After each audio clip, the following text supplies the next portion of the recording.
దేవదానవులు సముద్రాన్ని మంథని చేసినప్పుడు అమృతం వస్తుంది కదా, అందులో ఆ అమృత బిందువుల్ని గరుడు తీసుకొని వెళ్ళేటప్పుడు ఇక్కడ ఒక ప్రయాగరాజ్లో ఒక బిందువు, ఉజ్జయిన్లో ఒక బిందువు, నాసిక్లో ఒక బిందువు, హరిద్వార్లో ఒక బిందువు పడింది అనమాట.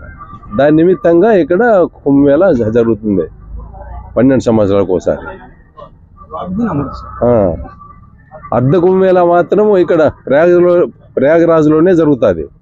పూర్ణ కుంభమేళ హరిద్వారం జరుగుతుంది, నాసిక్ జరుగుతుంది, ఉజ్జయిని జరుగుతుంది. అంటే ఇదే కాలం కాదు, సీజన్ వేరు వేరు.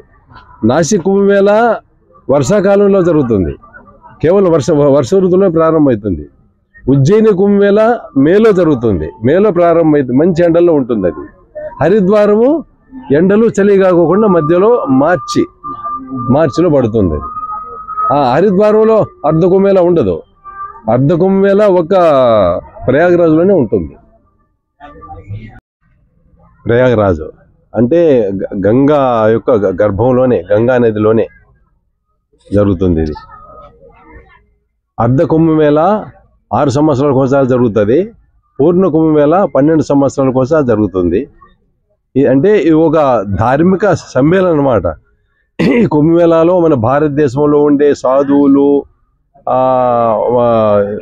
ఈ ధర్మ ప్రచారకులు, వీళ్ళంతా కూడా ఇక్కడ ఒక చోట సమ్మేళనం అవుతారు. అంటే ఒక ఆధ్యాత్మికంగా ఒక చోట ఉండి ఆధ్యాత్మిక చింతన చేసుకోవడానికి ఇది ఒక మంచి అవకాశం అన్నమాట. ఈ నెల రోజులు కూడా మన పుష్కరమేమో గురుడు ఒక్కొక్క సంవత్సరం ఒక రాశి మారుతాడు.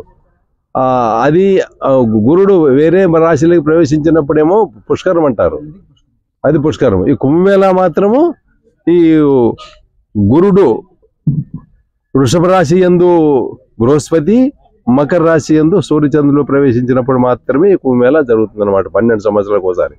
ఇది అర్ధ కుంభమేళకు జరుగుతుంది, 6 సంవత్సరాలకు ఒకసారి కూడా జరుగుతుంది అనమాట. ఈ విధంగా ఈ కుంభమేళ అనేది ఒక